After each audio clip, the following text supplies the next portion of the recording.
এই নাও, আজ থেকে এই দুই পুকুর তোমাদের দুজনের জন্য। মালতী, এই বাঁ পাশের পুকুরটা তোমার, আর কুসুম ডান পাশেরটা তোমার। এখন থেকে তোমরা নিজেদের মতো করে মাছ চাষ করবে, যত্ন নেবে, আর দেখবে কে বেশি লাভ করতে পারে। যেই বউ ভালো মাছ চাষ করে বেশি লাভ করতে পারবে তার জন্য থাকছে আমার পক্ষ থেকে এক বিশেষ উপহার। তুমি এসব নিয়ে একদম চিন্তা করো না। দেখবে আমিই সবচেয়ে বেশি লাভবান হতে পারবো। মাছ চাষ তো ছোটবেলা থেকেই দেখে আসছি। আমি জানি কিভাবে মাছ বড় করতে হয়, কখন খাবার দিতে হয়, কিভাবে পানি পরিষ্কার রাখতে হয়, সব জানি। আচ্ছা, দেখা যাবে কে বেশি লাভ করতে পারে। আমিও মাছ চাষ করতে জানি, শুধু জানিই না, বরং আমার নিজের কিছু নতুন কৌশলও আছে। মাছের যত্ন আমি কিভাবে নিতে হয় ভালোই বুঝি। ব্যাস, তাহলে জমে গেল। এবার দেখি কে বেশি লাভবান হতে পারে।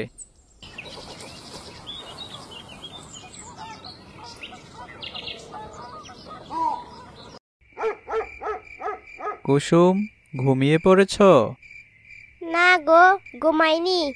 শোনো কুসুম, আমি জানি তুমি মাছ চাষ সম্পর্কে তেমন কিছু জানো না, কিন্তু প্রতিযোগিতায় তোমাকেও ভালো করতে হবে। তাই আমি চাই তুমি একটু বুঝে শুনে কাজ করো। ঠিক বলছ গো, আমি তো সত্যিই মাছ চাষ বুঝি না।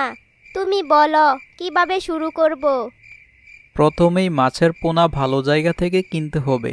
ভালো জাতের মাছ হলে তাড়াতাড়ি বড় হবে। তারপর প্রতিদিন নিয়ম করে খাবার দিতে হবে, কিন্তু বেশি খাবার দিলে পানি নষ্ট হয়ে যাবে, তাই সাবধানে দিতে হবে। আচ্ছা, আর কি কি করতে হবে? মাঝে মাঝে পুকুরের পানি পরীক্ষা করতে হবে। বেশি কাদা হলে পরিষ্কার করতে হবে। আর কোনো মাছ অসুস্থ হলে সেটা আলাদা করে ফেলতে হবে, না হলে সব মাছ অসুস্থ হয়ে যাবে। তুমি এত কিছু বুঝিয়ে বললে, আমি চেষ্টা করব ভালো কিছু করতে। কিন্তু তুমি তো বড় বউকে কিছুই বললে না। বড় বউ তো সব জানে, তাকে কিছু বলার দরকার নেই। কিন্তু তুমি আমার ছোট্ট পাখি, তোমাকে তো একটু সাহায্য করতেই হবে। আচ্ছা ঠিক আছে, আমি মন দিয়ে মাছ চাষ করব। দেখি কে জেতে। এই নাও, তোমাদের দুজনকে 1000 টাকা করে দিলাম। এই টাকায় তোমাদের মূলধন। তুমি ঠিক বললে তো। পরে আবার ছোট বউ আবদার করলে টাকা বাড়িয়ে দিবে না তো? আরে না না, এই টাকা দিয়েই সব কিছু করতে হবে। মাছের পোনা, খাবার সব কিছু কেনার জন্য এই টাকা ব্যবহার করতে হবে। আর কোনো টাকা চাইতে পারবে না, কেমন? ঠিক আছে, কিন্তু মাছের পোনা কোথা থেকে আনবো? ভালো পোনা কোথায় পাওয়া যায়? বাজারে গেলেই পাবে, কিন্তু দেখে শুনে কিনতে হবে। বেশি দাম দিয়ে কিনলে কিন্তু লাভ কমে যাবে। আমি কিন্তু খুব ভালো মতো হিসাব করে টাকা খরচ করব। মাছের খাবার কম খরচে কোথায় পাওয়া যায় তা আমার জানা আছে। আমি ঠিক হিসেব মতো চালাবো সব কিছু। ঠিক আছে, দেখি কে ভালো করতে পারে। আমি তো ভাবছি বাজারে গিয়ে ভালো জাতের পোনা কিনে আনবো।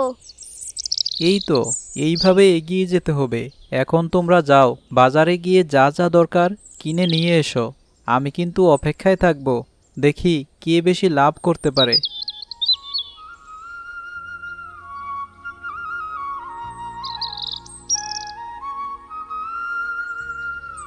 কাকু, ভালো ইলিশের পোনা আছে? হ্যাঁ মা, আছে। কত পিস লাগবে? 500 পোনা নেব, কিন্তু 2.5 টাকা করে দিতে পারবে? না না, 3 টাকার কম হবে না, 3 টাকা করে লাগবে। আচ্ছা, 2 টাকা 75 পয়সা দিলে নিয়ে নিব। তুমি যেহেতু বলছো 2 টাকা 75 পয়সা দিবে, তাহলে ঠিক আছে, এই নাও।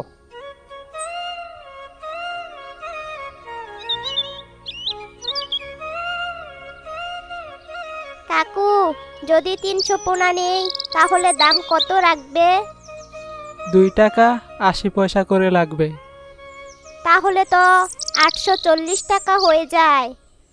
হ্যাঁ মা, তাহলে 840 টাকা হয়। আচ্ছা, তাহলে 300 পোনাই দাও।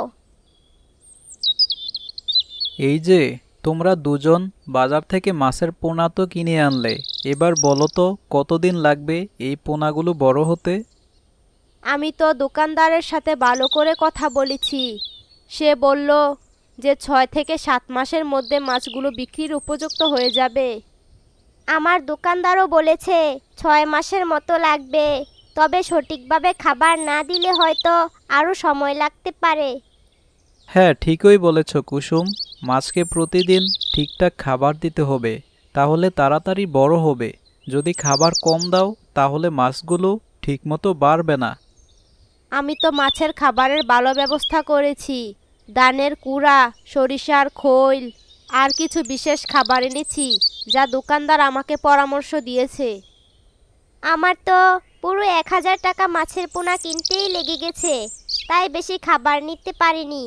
তবে দোকানদার বলেছে ঘরে থাকা বাতের ফ্যান, চালের গুঁড়া আর খৈল দিয়েও মাছ খাওয়ানো যাবে। বাহ, তোমরা দুজনেই ভালো চিন্তা করেছ।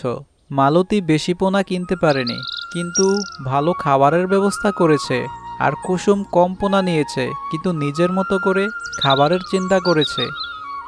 আমি নিশ্চিত আমার মাছগুলোই আগে বড় হবে, কারণ আমি নিয়মিত খাবার দেব।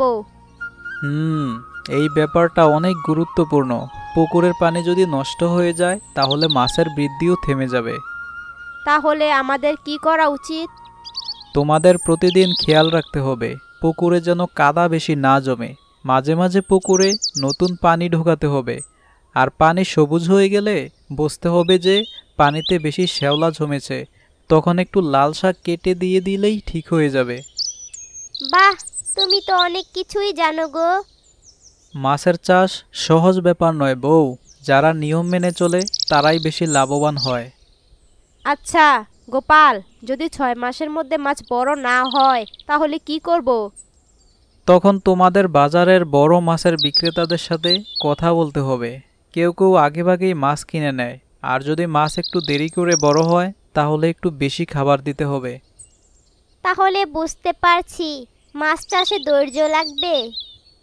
হ্যাঁ, ধৈর্য লাগবে, তবে শেষে যদি ভালো লাভ হয় তাহলে সব পরিশ্রম সার্থক মনে হবে। তাহলে কাল থেকেই আমাদের প্রতিদিন নিয়মিত করে মাছের খাবার দিতে হবে, তাই তো? একদম ঠিক বলেছ। এখন থেকে নিয়ম মানো, তারপর দেখো কেমন ফল পাও। এত মাছরাঙা কেন পুকুরের চারপাশে ঘুরছে গো? ওরা তো আমাদের ছোট ছোট মাছ ধরে নিয়ে যাচ্ছে। হ্যাঁ গো, আমি দেখলাম কয়েকটা মাছরাঙা তো পানিতে ডুব দিয়ে মাছ নিয়ে উড়েও গেল। এইভাবে চলতে থাকলে তো আমাদের সব মাছ খেয়ে ফেলবে। ঠিকই বলেছ তোমরা। এই মাছরাঙাগুলো খুব চালাক। এরা যেখানে ছোট মাছ বেশি পায় সেখানেই ভিড় করে। তাহলে এখন আমরা কি করব? যদি প্রতিদিন এভাবে চলতে থাকে তাহলে তো মাছ বড় হওয়ার আগেই শেষ হয়ে যাবে। হ্যাঁ গো, আমরা যদি কিছু না করি তাহলে আমাদের সব পরিশ্রম বৃথা যাবে। কিন্তু কিভাবে ওদের তাড়ানো যায়? এই মাছরাঙাগুলোকে তাড়ানোর ব্যবস্থা করতে হবে, না হলে আসলেই মাছ বাঁচানো কঠিন হয়ে যাবে। প্রথমত পুকুরের চারপাশে যদি সুতো টাঙিয়ে দেই তাহলে মাছরাঙা সহজেই পানিতে নামতে পারবে না। হ্যাঁ, এটা ভালো হবে। আমরা তাহলে আজ বিকেলেই সুতো কিনে নিয়ে আসব। আরেকটা পদ্ধতি আছে। পুকুরের উপর কয়েকটা পুরনো সিডি বা চকচকে কাগজ ঝুলিয়ে দিলে রোদের আলো পড়ে ওগুলো চকচক করবে। এতে মাছরাঙা ভয় পেয়ে পালিয়ে যাবে। বাহ, এত সহজ উপায়! আমরা তাহলে কাল থেকেই এটা করে ফেলবো। আর মাঝে মাঝে তোমরা পুকুরের পাশে গিয়ে বড় বড় লাঠি দিয়ে শব্দ করবে, তাতেও মাছরাঙা ভয় পাবে। ঠিক আছে, তাহলে আজ থেকেই আমরা মাছরাঙাদের বিরুদ্ধে যুদ্ধ শুরু করব। হ্যাঁ, যুদ্ধ করতেই হবে, কারণ এই পুকুরের মাছই আমাদের লাভ এনে দেবে।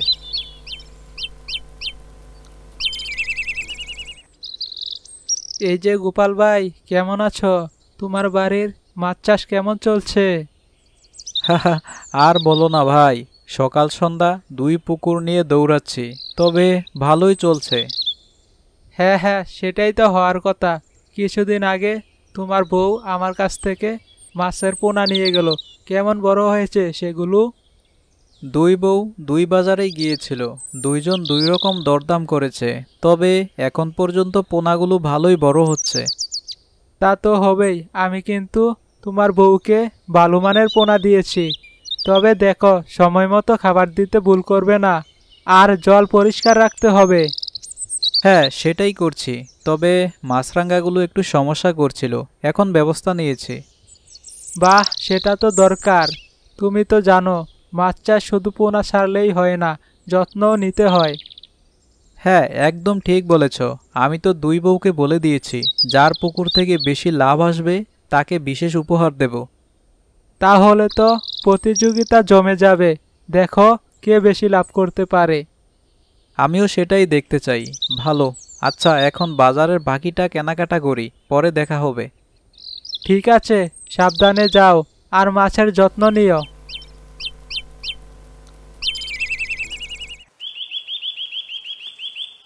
এই যে মালতী, কুসুম, তোমরা কি জানো দেখতে দেখতে 6 মাস কেটে গেল। হ্যাঁ গো, এখন তো প্রায়ই দেখি মাছগুলো পানির উপরে উঠে খেলছে। ঠিকই বলেছ, তাই আগামী সপ্তাহে তোমাদের দুইজনের পুকুর থেকে মাছ ধরা হবে। এবার দেখা যাবে কে কত লাভ করতে পারে। এই নিয়ে আমি একদম চিন্তিত নই। আমি তো প্রথম থেকেই বলেছি আমি বেশি লাভ করব। দেখা যাবে, মাছ ধরা তো এখনো শুরুই হয়নি। আগে দেখো কার পুকুরে কত মাছ পাওয়া যায়। বাহ, তোমাদের মধ্যে প্রতিযোগিতা বেশ জমে উঠেছে। তবে শোনো, মাছ ধরার আগে কয়েকটা ব্যাপারে নিশ্চিত হতে হবে। কি ব্যাপার গো? পুকুরের পানি যেন পরিষ্কার থাকে। মাছ ধরার আগের 2-3 দিন খাবার কমিয়ে দিতে হবে, এতে মাছগুলো সহজে ধরা যাবে। বাহ, তুমি তো পুরো মাছ চাষের মাস্টার হয়ে গেছো। আরে, এতদিন ধরে মাছ চাষ করছি, কিছু তো শিখবই। আর শোনো, জাল ঠিকঠাক রাখতে হবে, যেন মাছ ধরতে কোনো অসুবিধা না হয়। ঠিক বলেছ, আমি কিন্তু আমার পুকুরের জন্য ভালো মানের জাল ঠিক করে রেখেছি। আমিও। এবার দেখো কে বেশি মাছ ধরতে পারে। ঠিক আছে, তাহলে আর 1 সপ্তাহ পরেই দেখা যাবে কে সেরা। আজ দেখবে আমি কেমন মাছ ধরি। আমার পুকুরের মাছগুলো কিন্তু খুবই বড় হয়েছে। বড় হলে কি হবে, বেশি মাছ তো আমার পুকুরেই আছে। আমি বেশি মাছ ধরবো। আরে, তোমরা দুইজন এত ঝগড়া করছো কেন? মাছ ধরো ঠিক করে, তারপর দেখা যাবে কে কত পারে। দেখো দেখো, কি বিশাল মাছ ধরেছি। এটা সত্যিই বড় মাছ, কিন্তু আমি এর চেয়েও বড় একটা ধরবো। তোমরা এক এক করে মাছ ধরে উপরে ফেলো, আমি তোমাদের পাতিলে রেখে পাহারা দিচ্ছি। আহা, আজ আমার দিন, একের পর এক বড় বড় মাছ উঠছে। তুমি হাসছো কেন? আমিও ধরছি, দেখো। এই দেখো, এটাও তো কম বড় নয়। বেশ বেশ, তবে এখনো তো পুরো পুকুর ফাঁকা করোনি, শেষ পর্যন্তই দেখতে হবে। আহ, সত্যি এত মাছ ধরতে গিয়ে হাত ব্যথা হয়ে যাচ্ছে। আমিও ক্লান্ত হয়ে যাচ্ছি, কিন্তু এখনোই থামবো না। আরে, এখনোই থামলে হবে না, যত মাছ পারো ধরো, তারপর হিসাব হবে কে কত লাভ করলে। আরে, মালতীর পাতিল তো প্রায় ভর্তি হয়ে গেছে, আর কুসুমের পাতিল এখনো আধা খালি। এটা যদি ও বুঝতে পারে তাহলে মন খারাপ করবে। কি করা যায়? দেখেছো গো, আমি বলেছিলাম না আমার পুকুরেই বেশি মাছ হবে। হ্যাঁ গো, তোমার মাছগুলো সত্যিই বড় বড়। আমার পুকুরে এত বড় মাছ নেই মনে হচ্ছে। আরে, তোমরা তো দুজনেই খুব ভালো মাছ ধরছো, এভাবে চালিয়ে যাও, শেষ পর্যন্ত দেখা যাবে কার লাভ বেশি হয়। কুসুম যদি হেরে যায় ওর খুব দুঃখ হবে, আর মালতীর তো মাছ অনেক বেশি ধরা পড়েছে, ও টেরও পাবে না। তুমি কি করছো গো? আরে কিছু না, তোমাদের পাতিল ঠিকঠাক আছে কিনা সেটা দেখছিলাম। জানো গো, আমি ভেবেছিলাম আমার পুকুরেই বেশি মাছ হবে, কিন্তু আমার মাছগুলো এত ছোট কেন? এটা ভাগ্যের ব্যাপার গো, কখনো কারো বেশি হয়, কখনো কম, তবে চিন্তা করো না, সব ঠিক আছে।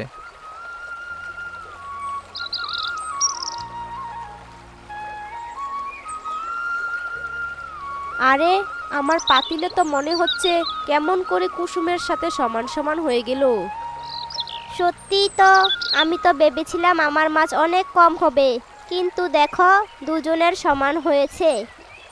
এই তো হলো আসল খেলা। প্রতিযোগিতা মানে তো একে অপরকে হারানো নয়, একসাথে ভালো কিছু করা। তোমরা দুজনেই তো চমৎকার মাছ চাষ করেছো। তাই বটে, শেষ পর্যন্ত তো দুজনের সমান লাভ হলো। কিন্তু জানো গো, আমি মন খারাপ করেছিলাম, ভেবেছিলাম তোমার দেওয়া চ্যালেঞ্জে আমি হেরে যাব। আরে বউ, হার জিতের চেয়ে বড় কথা হলো আমরা সবাই মিলে কষ্ট করেছি, মাছ চাষ করেছি, আর এখন এর ফল পাচ্ছি। তাছাড়া সংসারে সবাই যদি একসাথে চলতে না পারি তাহলে কেমন হবে বলো? আচ্ছা ছোট বউ, তুমি কিছু মনে করো না কিন্তু, আমি তো শুধু মজা করছিলাম। আরে না গো, আমি কিছু মনে করিনি। এখন তো দেখতেই পাচ্ছি আমরা দুজনেই সমান লাভবান হয়েছি। হ্যাঁ গো, আজকের শিক্ষা কি জানো? প্রতিযোগিতা করো ঠিক আছে, কিন্তু কেউ যেন কষ্ট না পায়। সংসারে মিলেমিশে চললেই সুখ আসে। এখন চলো, মাছগুলো গুছিয়ে বাজারে নিয়ে যাই।